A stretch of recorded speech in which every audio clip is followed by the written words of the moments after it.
dapat malinis. Asa yung pambras mo? Steel brass. Steel brass. Tanggalin mo nandun, ang dumi, malinis.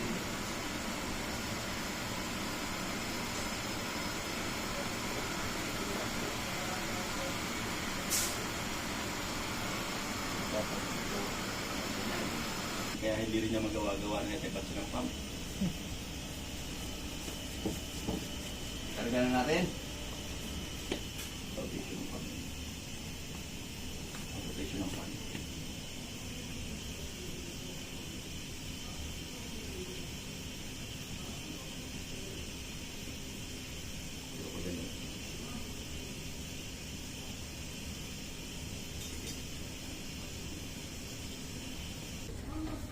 I-plaster yung motor. Ito siya meron na? Meron na yan. Pigpitan na lang natin yan mamaya. Ngayon, bago tayo magpigpit, baba natin itong ano. Ito okay na to. Asan yung washer dyan? Ito yung washer niya. Tari. Angat mo nga mo to. Maangat mo ba itong konti? Hindi, ito. Angat mo konti yan. Yan. Para may lagay itong pambasa. Sige, baba. Ay, salpak yung tingin.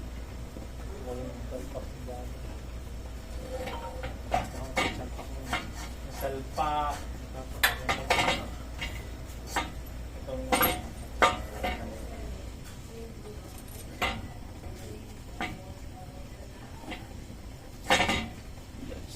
Tapos, ito, asahin na natin ito. Yan, Ito? Oo, maliit. Palawang na. Ano isa man dito?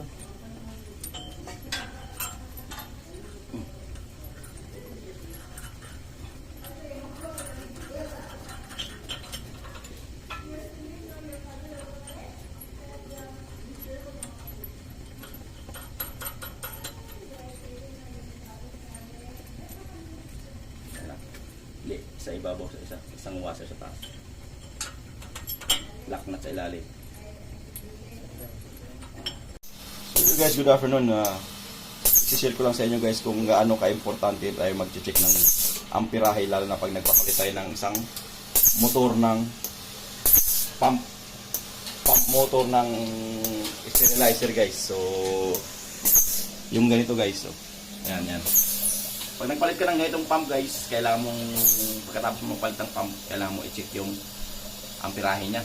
So siyempre, pag nag-check ka ng amperahe, gagamit ka ng clamp meter. So ito yung clamp meter ko guys. So ngayon, nag-run ako ngayon ng machine. So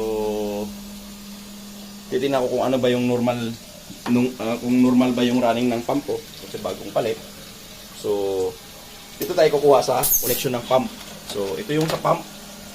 Yan sa contactor. Ito yung line ng contactor. Ito yung line 1, line 2, line 3. Yan. Line 3. Itong line 2 at saka line 1 guys ito. Yan, minarkingan na yan dati pa. So ngayon dito tayo kukuha ng ng amperahe. So dito tayo ngayon magsukat. Siklam mo yung sa line 1. Sukatin natin yan. Punta mo to sa ampere. So ampere AC. So kasi yung pump natin guys is 3 phase na 380 volts yung ampere yan. So kukunin natin yung bawat line 1, line 2, line 3 para malaman natin kung normal ba yung running niya. So ang starting niya amperahe niya guys is umaabot ng 11 to 13 ampere.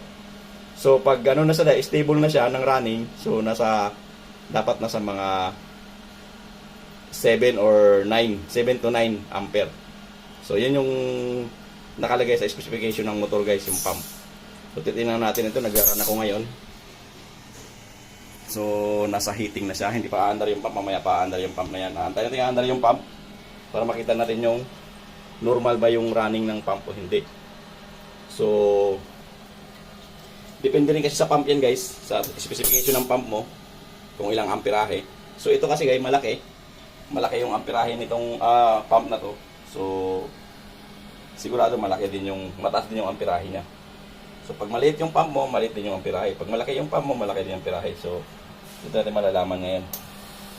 Yan.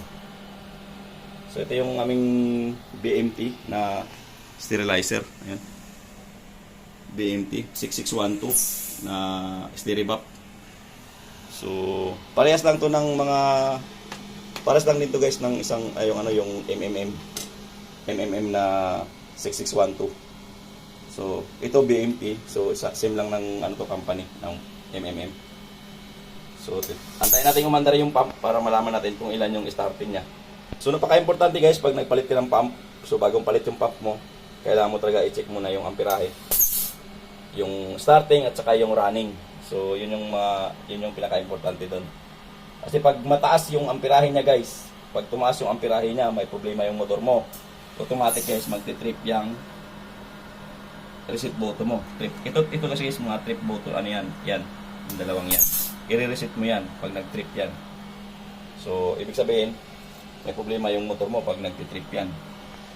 So antayin natin yung andar yung pump guys. Ito nga pala guys, yung machine na to is computer based na siya. So hindi na siya yung PLC. So ito ay computer na. Ayan. Pero yung luma namin BMT is PLC pa yun guys, hindi pa ganito. So yung medyo latest na model, ito na yung model niya, computer na siya. So ito yung motherboard niya. Yan yung motherboard. Tsaka ito naman yung CPU board. Yung power supply board niya. Ayan guys. Yan. Ito pinaka-controller board niya guys ito. Ito yung pinaka-power board niya. Ito controller niya. So, makikita mo yan, yung USB niya, yan yung pinaka-program niya. Yung mga memory. Yan. So, antayin lang natin umandar yung pump guys para malaman natin yung amperahe niya ng starting at saka yung running. Malalaman natin kung normal ba o may problema yung pump natin guys. So of course guys, ang sinusukat natin is AC kasi AC motor yon. AC motor yung motor nila malaki. So kailangan yung maintain natin is nasa AC. Ayan. So yun, kung napapansin mo, ito yung marking ng ating contactor. Ayan. Meron ng line 1, line 2, line 3. So yun yung kukuha natin ng amperahe guys. Dapat dito ka sa load side na magkumuha ng amperahe pag tumatakbo na yung motor. So ito nga palang machine na to guys, simula nung in-install to guys. Yan. So one time pa lang ako nagpalit ng pump. So 10 years bago siya nagkapagpalit ng pump. So 10 years to guys bago ko pinalitan ng pump. So yan. So ganyan katagal yung pump mo guys gumagana pag maganda yung water. So ayun guys, yung pinakaraan starting niya. Starting niya is umabot ng 12. So tingnan natin yung running niya.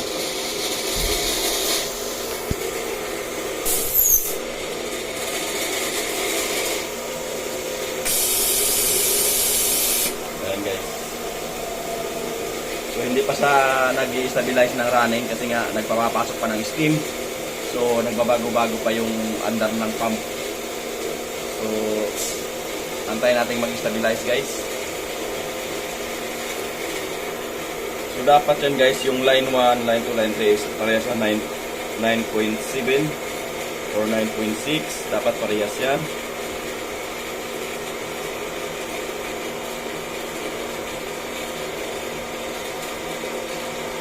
Ayan. 9.8, 9.7. Line 1, line 2. So ayan guys. 9.4. Ayan. 9.4 guys.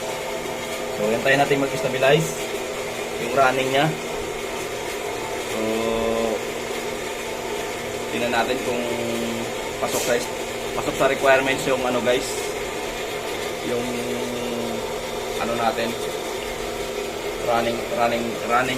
running ampere natin. So yan guys, nag-i-stabilize na yan. Sukatin natin yung ulit yung line 1. Line 1 is 9.4. Line 2 line 9.4. line 3, 9.4. Ayan guys. 9.4. So, pares na para sila guys, lahat. So, yung line 1, line 2, line 3.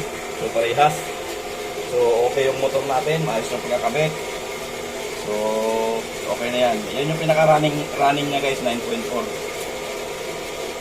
So, maririnig mo naman yung under ng motor na stabilized na siya. Yan, 9.4 lahat guys. Dapat yan guys, sa mga ganitong motor, 3-phase na 380, pag nag-run ka ng running, dapat parehas yan. Line 1, line 2, line 3. Parehas yung amperahe niyan.